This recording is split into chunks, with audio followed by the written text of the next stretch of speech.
Welcome to my channel. Subscribe, listen, and enjoy my stories every day. When I finally decided to install the security cameras, it wasn't out of an obsession with safety, or so I told myself. It was for Claire, my wife, who lately seemed threaded with anxiety, jumping at shadows and startling at every creak our old house made. It's just for peace of mind, I reassured her one crisp fall evening, as I adjusted the last of the newly installed cameras which provided a panoramic view of our cozy living room. Claire had nodded, her usually bright eyes clouded with a vague distress. "Do you really think it's necessary, Mark? It feels like we're inviting someone to watch us." Her words struck me as odd, her tone edged with a sharpness that I attributed to her recent bouts of paranoia. "It's just a precaution," I had said, trying to alleviate her fears. Little did I know, the true precaution was against a threat already nestled within the shadows of our seemingly tranquil life. Today, I sat in my home office, the multiple screens connected to the cameras flickering with the benign activities of our home. Claire thought I was at work, but a sudden meeting cancellation gave me an unexpected day at home. The monotony of the screens was hypnotic, almost soothing, but a sudden movement caught my attention. There, in our living room, the heart of our shared existence, was Claire with another man. Not just any man, but my supposed friend, Alex. The shock was visceral, a cold clasp of betrayal tightening around my heart. I watched, frozen, as his hands moved with a familiarity that tore through my composure. The world narrowed to the scene unfolding before me. Claire, with her laughter that once warmed my evenings, now twisted into complicity with Alex.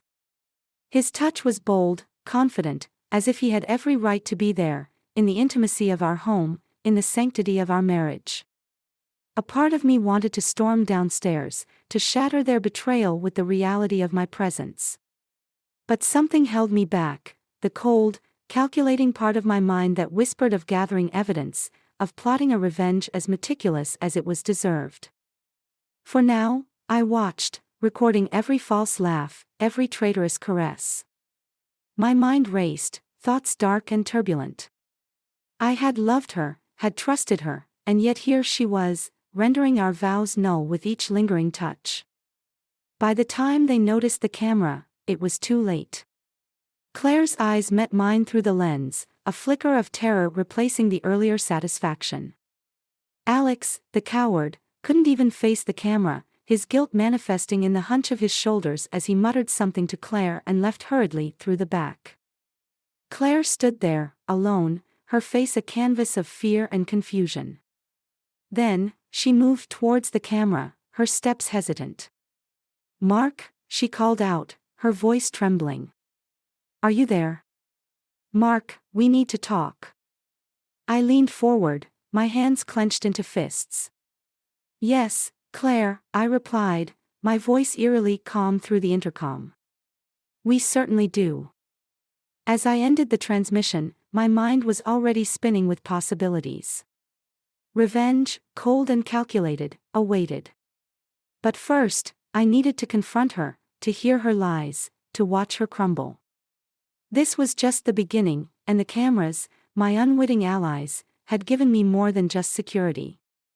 They had handed me the keys to retribution. And so, with the weight of betrayal fueling my resolve, I prepared to face the woman I once loved, now the architect of my torment. The game had just begun. The door creaks slightly as I make my way downstairs, each step a measured tread in the silence that has fallen like a shroud over our home. Claire stands by the living room window, her figure silhouetted against the fading light, her posture tense as if bracing for a storm. "Mark," she begins, her voice a mix of fear and defiance, "I can explain." "Can you?" My voice cuts through the room, sharper than I intend. I stop a few feet away from her, my hands instinctively balling into fists. The sight of her, so familiar yet so foreign, stirs a turmoil within me. Because what I saw doesn't need much explaining, Claire. "It's not what you think," she says quickly, her eyes darting around, possibly seeking an escape or perhaps an anchor. Alex and we. Save it, I interject, holding up a hand. I feel a bitter laugh building inside me but suppress it. I saw everything, Claire. The cameras saw everything. I gesture vaguely towards the hidden lenses that have captured her betrayal. At that moment, the doorbell rings, slicing through the tense atmosphere. Confusion registers on Claire's face, mirroring my own surprise. Neither of us is expecting anyone. I stride to the door, my anger simmering just below the surface, and pull it open. Standing on the doorstep is Detective Laura Gibson, a friend and once a confidant from my days on the police force. Her presence is both a shock and a relief. "Mark," Laura nods, stepping inside without waiting for an invitation. Her eyes flick briefly to Claire, then back to me. "I heard you might need some assistance. Figured I'd check in." Claire's eyes widen, and I can almost see the wheels turning in her head. How much does Laura know? How much have I revealed? "I appreciate it, Laura," I say, closing the door behind her. "We were just discussing some personal matters." Laura raises an eyebrow but nods. "Of course. I won't intrude on private affairs unless you want me to." "It's fine," Claire suddenly speaks up, her voice steadier than before. "Maybe it's better if someone else hears this." She glances at me, an unreadable expression crossing her face. We all move into the living room, the air thick with unsaid words. Claire sits first, her hands clasped tightly in her lap. Laura chooses a chair across from her, her detective's gaze missing nothing. I remain standing, unsure if I can trust myself to sit without erupting. "Mark thinks there's something going on between me and Alex," Claire starts, her voice gaining strength as she speaks. "But it's not an affair. It's something else." Lara's interest is visibly piqued. "Something else?" "Yes," Claire says, and takes a deep breath. "Alex is in trouble. He's involved in something dangerous. I was trying to help him out of it. And you couldn't tell me this."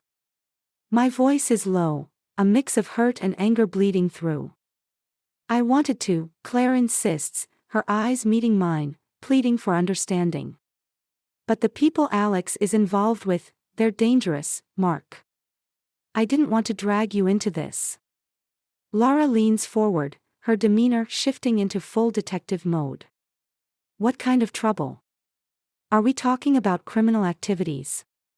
Claire nods, swallowing hard. "Yes. And it's big. Bigger than any of us.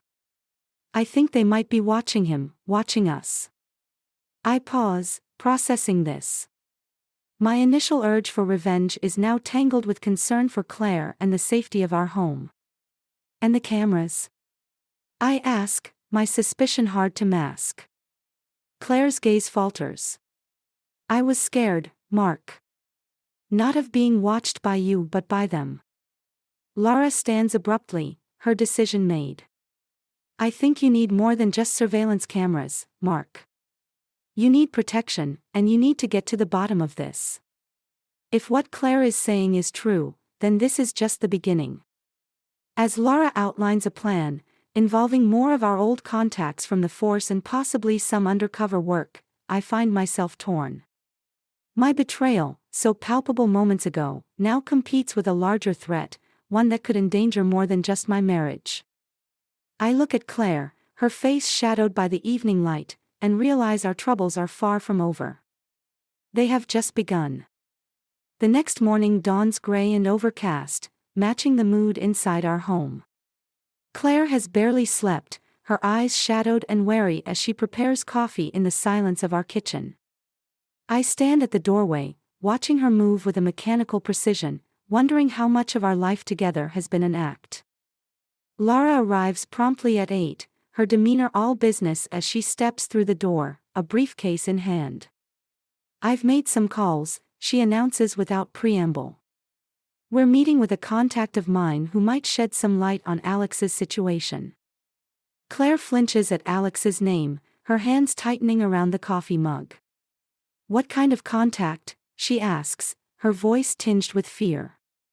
"Someone who's been tracking the group Alex is involved with," Lara explains. She looks at me. "You coming, Mark?" There's an edge to her voice, a challenge. It's clear she's not asking. I nod, feeling the weight of my unresolved anger towards Claire. But there's also a burgeoning urgency to protect her, to resolve this tangled mess. "Let's do it," I reply, grabbing my jacket. We drive in near silence to a nondescript cafe downtown, the kind of place that's bustling enough to discuss sensitive matters without drawing attention. Lara's contact is already there, a wiry man with sharp eyes, nursing a cup of tea. He stands as we approach, nodding at Lara with a familiarity born of shared secrets. "Mark, Claire, this is Jonah," Lara introduces. "He's been on the inside of some of the city's tougher circles. He might help us understand what we're dealing with." Jonah's handshake is firm, his gaze piercing as he assesses us both. "Lara tells me you've got a problem with some dangerous folks," he starts, his voice low. "Tell me everything." Claire recounts the story, her voice steadier than I expect. As she speaks, Jonah's expression grows darker. "Sounds like you're dealing with the Cartelli network," he says once Claire finishes. "They're bad news. Involved in everything from arms to human trafficking. If your friend Alex is tangled up with them, he's in deep. What can we do?" I ask, feeling out of my depth. The reality of Claire's words now fully dawning on me. Jonah leans back, tapping his fingers on the table thoughtfully. "First, we find Alex. See what he knows, what he's involved in. If we can turn him, he might be able to give us something on the Cartelli's operations. And if he doesn't cooperate?" Lara asks, her tone grim. "We'll cross that bridge when we come to it," Jonah replies, a hint of steel in his voice. He looks at me directly. "Are you prepared to go all the way with this?" I meet his gaze, feeling the weight of his question. It's no longer just about betrayal or revenge. It's about diving into a world that promises no easy exits. "Yes," I answer, my voice firm. "Let's find Alex." The meeting wraps up with plans to track down Alex, using Jonah's contacts and Lara's resources. As we leave the cafe, Claire reaches out, her hand brushing mine. "Thank you," she murmurs, her eyes searching mine for forgiveness. I squeeze her hand, the gesture surprising even me. "We'll get through this," I say, more to convince myself than her. We drive back in a convoy of resolve and uneasy alliances, each of us lost in our thoughts. The game has changed, the stakes higher than any of us anticipated. As the city scrolls by, I steel myself for what's to come. This isn't just about a broken marriage anymore, it's about surviving the darkness we're about to enter. We find Alex 3 days later in a rundown motel on the outskirts of the city, hiding out and clearly spooked. The knock on his door sends him to the window, a gun in his hand, eyes wild with panic until he sees me standing there with Lara and Jonah. "Alex," I call out, keeping my voice steady despite the adrenaline pumping through my veins. "We need to talk." He hesitates, then opens the door, the gun still in his hand but now pointed at the floor. "Mark," he stutters, relief momentarily flashing across his face before settling into a frown. "What are you doing here?" "We know about the Cartelli network," Lara interjects before I can speak, her tone businesslike. "You're in deep, Alex. But we can help you if you cooperate." Alex's gaze flits between us, the fear palpable in his eyes. He lowers the gun, nodding slowly. "I didn't know who else to trust," he admits, his voice cracking. We step into the cramped room, Jonah closing the door behind us. Alex starts to talk, slowly at first, then with increasing urgency. He reveals his accidental entanglement with the Cartelli network, how what started as a few favors turned into a web of blackmail and threats. And Claire? I interject, needing to understand her role in this. Alex looks at me, pain etched deeply in his features. She was trying to help me out. To negotiate some kind of deal with them for my safety. She thought she could handle it. The revelation hits me like a physical blow. All this time, Claire's actions, driven by a desire to protect, had been misconstrued as betrayal. The guilt begins to gnaw at me. Jonah breaks the silence. We need to move fast. If they know Alex is talking to us, they'll come after him, and us. Plans are quickly made. Lara organizes a meet with her contacts in the police force, aiming to bring the cartelli network down with Alex's testimony. We decide it's too risky for Claire to be involved directly, given her prior interactions with the network. Hours later, as we prepare to move Alex to a safe house, my phone rings. It's Claire, her voice urgent. Mark, they know. They're coming for you. The line goes dead before I can respond. Panic courses through me. We need to go, now. I shout, herding everyone toward the back exit. As we spill into the alley, gunfire erupts. We duck behind dumpsters as bullets ricochet off the concrete. Lara and Jonah return fire, providing cover as Alex and I sprint to the car. In the chaos, a figure emerges from the shadows, Claire. She's breathless, a gun in her hand, her eyes wild with fear and determination. She runs to my side, covering our escape with surprising proficiency. Drive, she yells, and I don't hesitate, the car screeching away from the scene. Once we're a safe distance away, Claire slumps in her seat, her breathing heavy. I followed you. I had to make sure you were safe, she explains, her gaze meeting mine. The remorse and relief in her eyes stir a mix of emotions within me. I'm sorry I doubted you, I say, the weight of my earlier suspicions hanging heavily between us. We'll have time for that later, Lara cuts in from the back seat, her voice steady despite the adrenaline. Right now, we need to get Alex to safety and make sure the evidence makes it into the right hands. The drive to the safe house is tense, each of us lost in our thoughts, the night echoing with the sirens of the chaos we'd left behind. Claire's hand finds mine, her grip tight. When we finally arrive, the safe house is a flurry of activity. As Alex is whisked away by Lara's contacts, Jonah claps me on the shoulder. You did good, Mark. We all did. The dust settles over the next few days. The cartelli network is raided, key members arrested. Alex's information proves invaluable, and Claire is cleared of any wrongdoing. Her bravery and quick thinking have saved lives, mine included. In the quiet aftermath, Claire and I find ourselves on the porch of our home, the dawn breaking the night's darkness. I never stopped loving you, she says softly, her head resting on my shoulder. I know, I reply, the simplicity of my words belying the complexity of our journey. And I never will. The cameras, once a symbol of my distrust, are now just another part of our home, unneeded and ignored. Our focus is on rebuilding, on healing the wounds of mistrust and danger. As we watch the sun rise together, the future, uncertain but hopeful, stretches before us.